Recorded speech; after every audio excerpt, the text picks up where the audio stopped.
नाज़रीन, labour square के मुतासरीन यानी मकीनों की हालत जार और इदारे की बदइंतजामी का अहवाल देखने के बाद हमारी अगली मंजिल थी DG works Sindh workers welfare board Shams Setho साहब, जिन्होंने इब्तदा में तो फोन पर मिलने की हामी भर ली, लेकिन खबरदार टीम को देखते ही मौकफ देने से गुरेज करने लगे। जब हमने उनसे इसरार करते हुए पूछा कि लेबर स्क्वायर के पार्क्स की हालत जार क्या है, तो मौसूफ लगे बजट का रोना रोने, और जब उनसे बजट की तफसीलात मांगी गई तो ये पर्चा थमा दिया गया। नाज़रीन, ये सिंध गवर्नमेंट के इसी वेलफेयर बोर्ड का सालाना बजट पेपर है।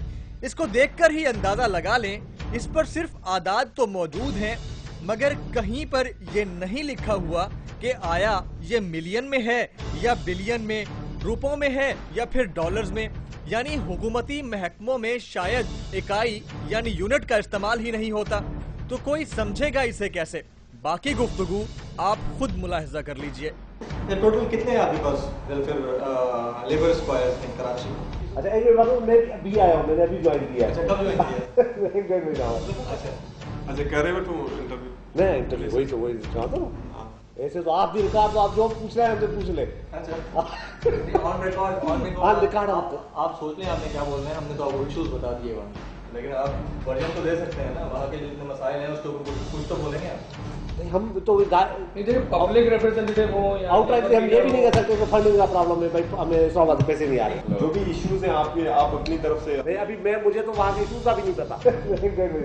अच्छा, मैंने अभी रिसेंटली ज्वाइन किया, तो मैंने विजिट भी नहीं की है। अभी तो मैं समझ रहा हूँ जो भी है, बजट है, कोई भी इशू है, ठीक है, आप अपने साथ कोई कंसर्न बंदे को जिसको पता हो, लेकिन जवाब तो देने पड़ेंगे ना। पब्लिक का इशू है, हम हमारे शो का फॉर्मेट ये। पहले आपको हमसे पूछना चाहिए था, हमसे मिल लेते ना, तो हम बैठ के पहले डिस्कस कर लेते। सफाई भी अपने जेबों से देते हैं, 50-50 रुपए सब देते हैं, तभी वो आपके जो वर्कर्स हैं वो काम करते हैं। नहीं बजट नहीं है, अगर आपके पास नहीं है तो नहीं है, या जनरल मसला है उसमें हमारा। सिर्फ इनको पेमेंट हो रही है सुपर को, इश्यूज है अपनी जगह पे, मैं मानता हूँ इश्यूज है। तो हम ये चाह रहे हैं कि देखिए उन इश्यूज में मैं अपना वर्जन नहीं दे सकता। 100% में कहता हूँ, 100-200% उनकी जायज है चीजें, प्रॉब्लम्स है अपनी जगह पे। कोई प्रेजेंट ऑफिस में हाजिर नहीं। अभी हमारे यहाँ एक वो भी है कि ये सेक्शन तो सेक्रेटरी का है, अभी उसके सेक्शन के मैं जवाब दे दूं तो वो भी अच्छा नहीं लगता, वो सेक्रेटरी है नहीं। सेक्रेटरी साहब से रब्ता हो सकता है? सेक्रेटरी साहब है सखर में, नेक्स्ट टू द सेक्रेटरी, वो तो नेक्स्ट टू सेक्रेटरी उसके होंगे डिप्टी डायरेक्टर से एडमिनिस्ट्रेशन, तो उनको साथ रखते हैं, उनको साथ बुला रहे हैं आप दोनों में। आप सर फिर वो चले गए होंगे सब। यहाँ पे आए तो आप पता चल रहा है कि भाई आप में कुछ नहीं है, मुझे कुछ नहीं पता है, यहाँ तो आपका मौके ही अलग है ना।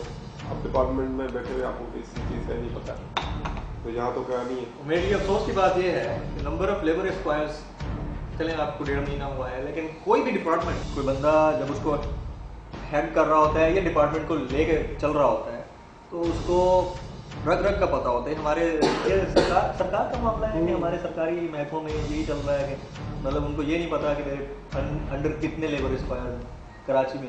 और सिंध में total number of labour square मतलब आपको पता ही नहीं है। आप कंप्यूटर से निकालेंगे, कंप्यूटर बताएगा, वो लिस्ट हम देखेंगे, फिर हमें पता चलेगा वहाँ लॉटीज कितने हैं, वहाँ ये तो पूरी वो स्टेटिस्टिक है ना, ये तो पूरे एलआरटी तो किसको भी नहीं पता होगा अभी।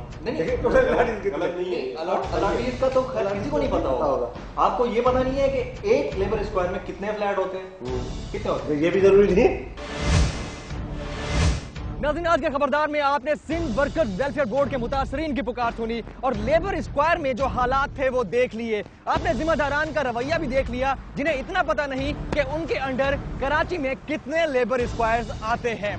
इसके अलावा अगर आपके अपने इलाके में कोई मसले या मसाइल हों तो आप हमें लिख सकते हैं kr@dawnnews.tv पर। इसके अलावा अगर आप फेसबुक पर हमारा पेज ज्वाइन करना चाहें तो कर सकते हैं, खबरदार के नाम से ये ग्रुप और पेज मौजूद है। आज के इस प्रोग्राम से अपने मेजबान जमील फारूकी को दीजिए इजाजत।